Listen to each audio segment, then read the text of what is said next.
hadiahnya. Lupa loh. Ya, pasti udah tahu semua kan? Sekarang pengen beliau memberi ceramah apapun atau apa ya, kata sambutan atau perkembangan di tanah air kita. Setuju? Nanti didengar ya. Kalau yang udah bertanya boleh. Kalau beliau nggak bisa ada waktu, tanya ke saya. Nanti saya tanya beliau. Atau nggak usah dijawab ya. Ya, jadi sekarang kita minta kepada Bapak Menko kita untuk memberi kita apa aja, masukan, saran, nasihat, tentang perkembangan di tanah air kita sekarang, tentang apa-apa yang direncanakan oleh pemerintah kita ke depan, apa yang menjadi tantangan kita, ada apa yang jadi masalah kita, dan apa yang diharapkan dari kita semua. Setuju? Jadi didengar ya, sambil makan. Pak Menteri, dengan hormat kami atas nama masyarakat Indonesia kami persilakan. Bentar ya. Setelah itu baru nyanyi. Nanti saya nyanyi. Nah, nyanyi boleh, Padang boleh, Batak boleh, Manado boleh. Atau enggak juga nggak boleh.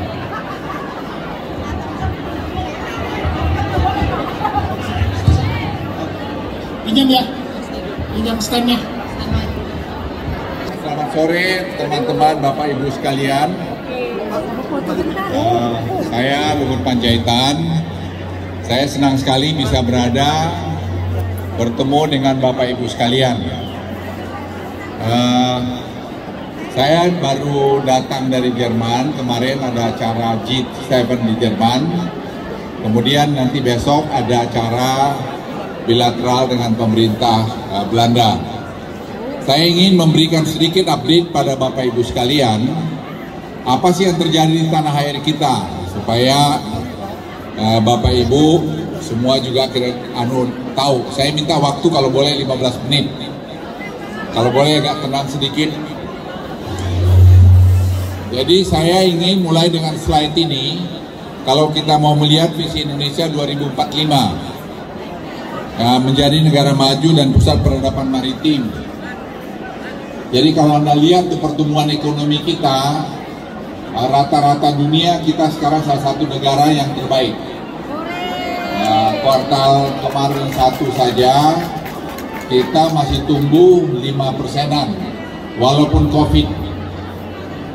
Kemudian pemulihan ekonomi dunia pasca pandemi terkendali, perang juga Ukraina itu juga menurut dari World Bank, IMF maupun OECD itu semua akan turun. Jadi saya kira Belanda sama terkena. Nah, kita relatif masih bisa mengendalikan diri. Nah, Rusia Ukraina ini berperan penting terhadap ekspor komoditi, energi, pangan dan logam dunia. Kita beruntung Indonesia punya itu semua. Tapi tentu ada juga kena terpengaruh seperti gandum atau wheat.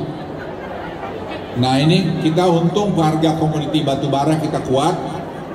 Kemudian minyak, gas alam kita sedikit tidak kuat.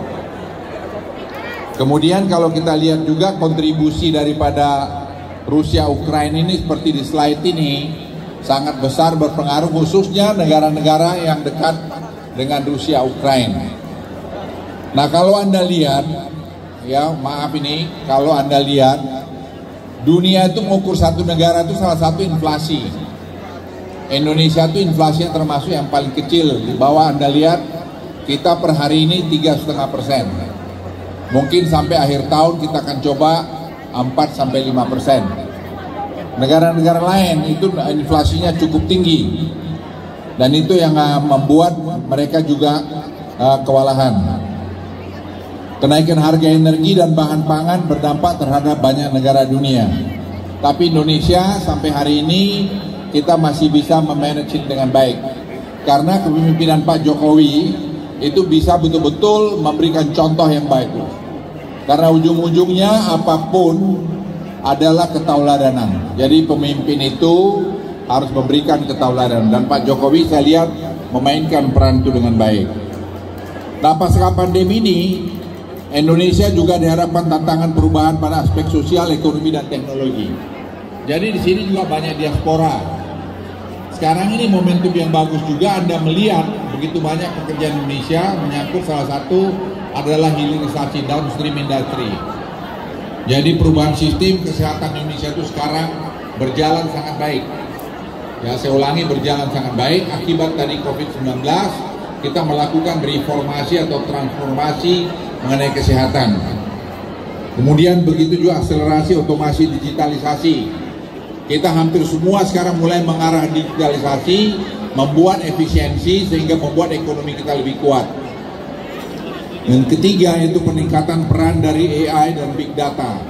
Indonesia mungkin Anda tidak tahu, kita salah satu negara yang paling maju sekarang dalam bidang Artificial Intelligence dan Big Data ini. Nah, perubahan global dalam value global supply chain dengan pengalaman COVID, kita tidak terlalu percaya mengenai itu. Sekarang kita harus penuhi kebutuhan dalam negeri kita paling tidak 60-70%. Kemudian peningkatan tren data telework, dan terakhir ini tadi mengenai green recovery. Ini menghadapi tantangan climate change. Indonesia salah satu negara yang paling maju, itu diakui dunia. Karena kita memanage sekarang dengan tertib, dengan baik, dengan profesional, dan dengan efisien. Diharapkan pada tantangan pasca pandemi, Indonesia harus menyelesaikan berbagai PR untuk mencapai visi 2045. Saya kira anak-anak muda yang ada di sini, Anda akan melihat Indonesia bisa masuk pada negara maju pada 2045.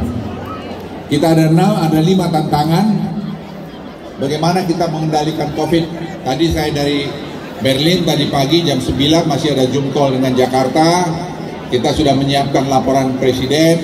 Kira-kira apa yang akan kita lakukan dengan COVID? Kita mungkin sudah akan mengarah kepada endemi, tapi kita ingin melakukan itu bertahap. Kemudian mentransformasi ekonomi Indonesia menjadi berbasis industri, tidak commodity base lagi. Kemudian memperbaiki efisiensi melalui digitalisasi. Kita tidak mau jadi feeder ke negara-negara tetangga, kita harus bisa direct call ke negara-negara yang membutuhkan kita. Menghadapi tantangan perubahan iklim, transisi energi, kita saya kira salah satu negara yang paling maju. Dan meningkatkan peran tim dalam pembangunan. Nah, mengenai COVID di Indonesia, kita mungkin lebih bagus jauh dari Belanda. Kalau Anda lihat slide ini, kita sekarang sudah 99,4%, flat, mungkin 99,6%. Jadi di Indonesia kalau Anda lihat rata-rata kasusnya sekarang itu kira-kira 300 orang per hari. Yang meninggal mungkin sudah tinggal double digit, kadang-kadang single digit.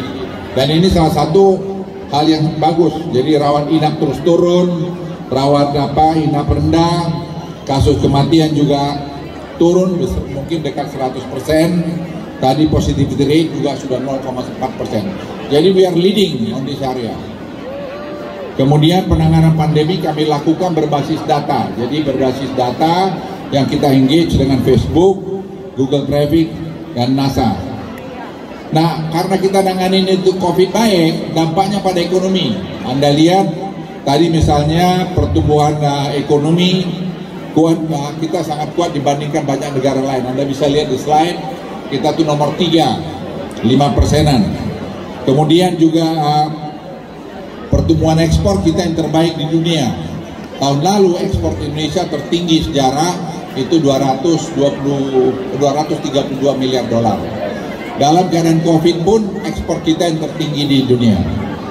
Kemudian kita juga manufacturing, PMI manufacturing Indonesia juga naik.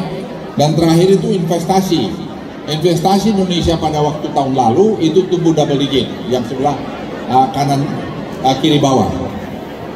Kemudian kondisi makroekonomi kita juga stabil terhadap gejala kondisi global. Anda lihat misalnya tingkat inflasi yang sebelah kiri sini kita rendah, kemudian pertukaran nilai rupiah kita relatif stabil. Dulu saya ingat 2015 kalau ada outflow $1 billion itu kita kena sampai 4% koreksi. Sekarang sama sekali hampir tidak terpengaruh. Kemudian pasar bursa saham kita juga terus membaik.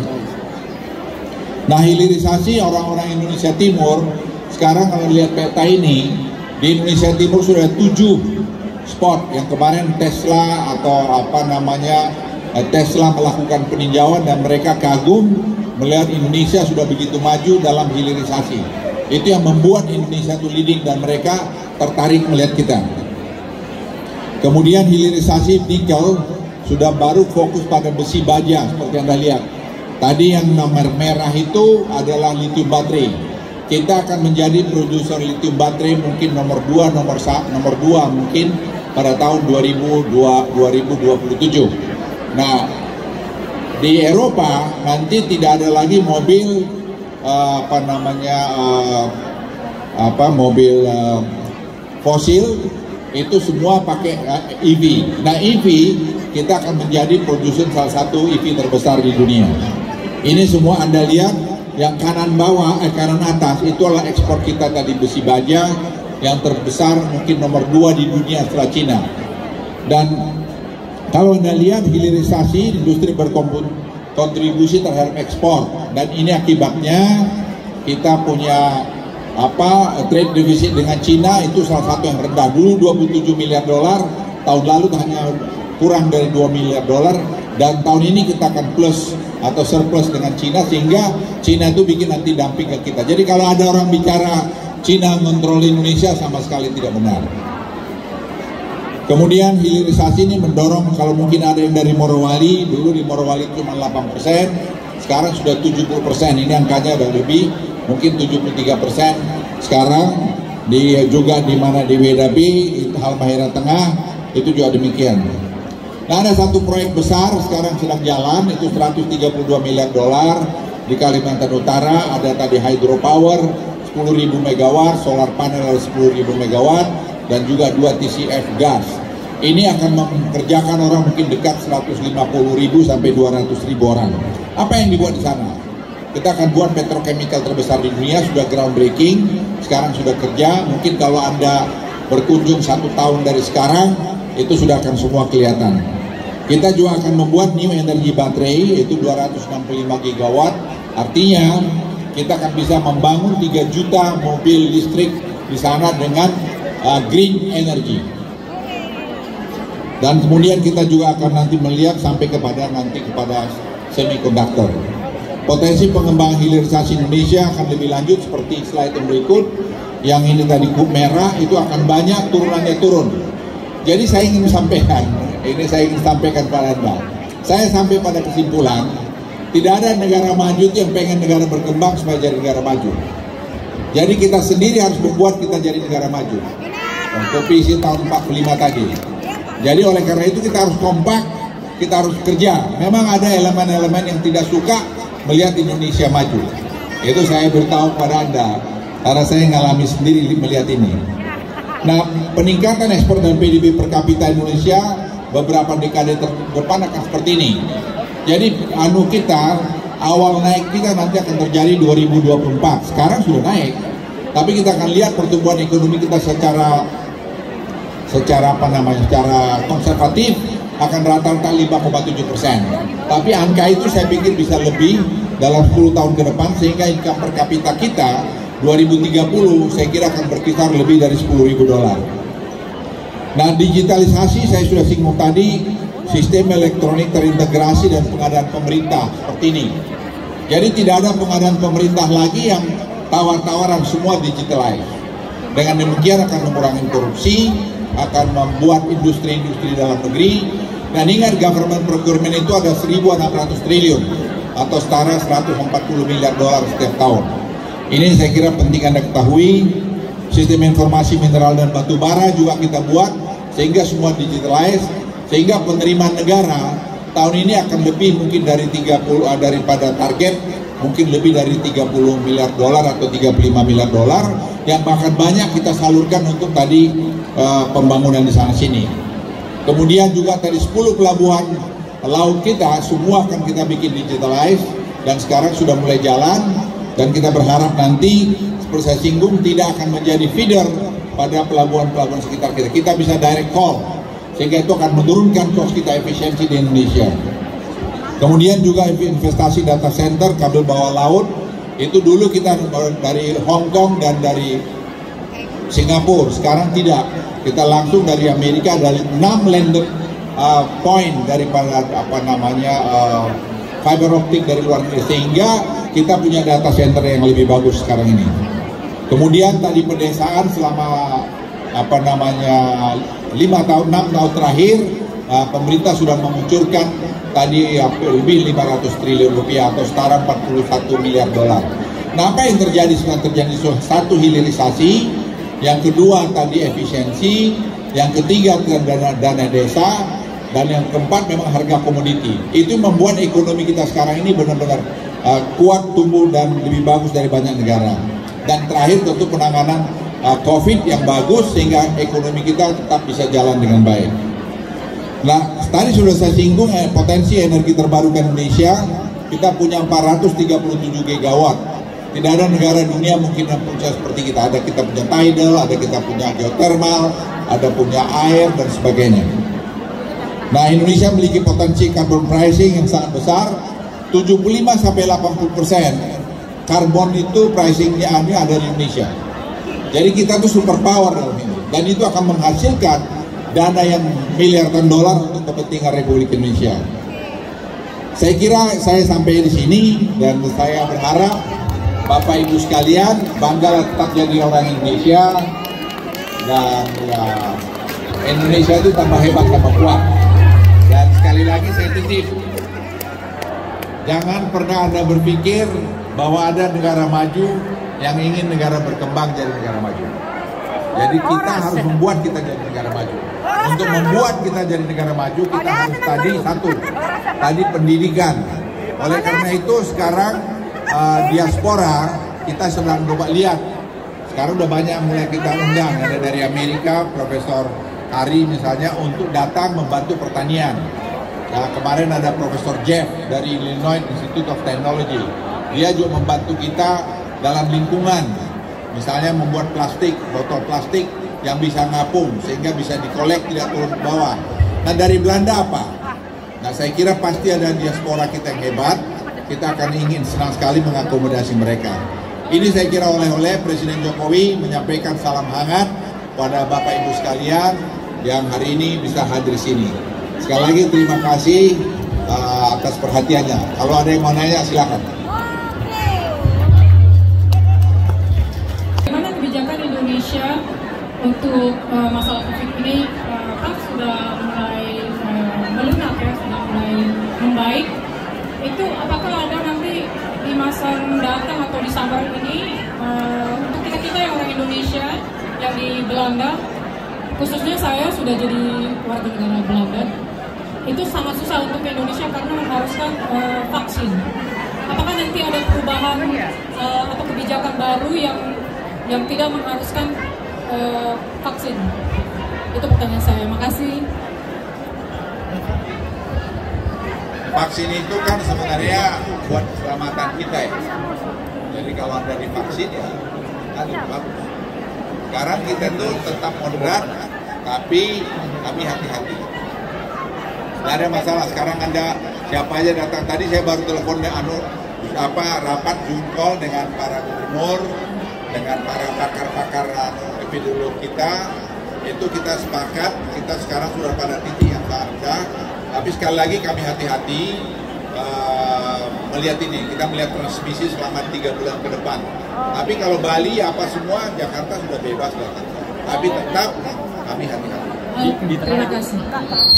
Jelas ya? Ada lagi?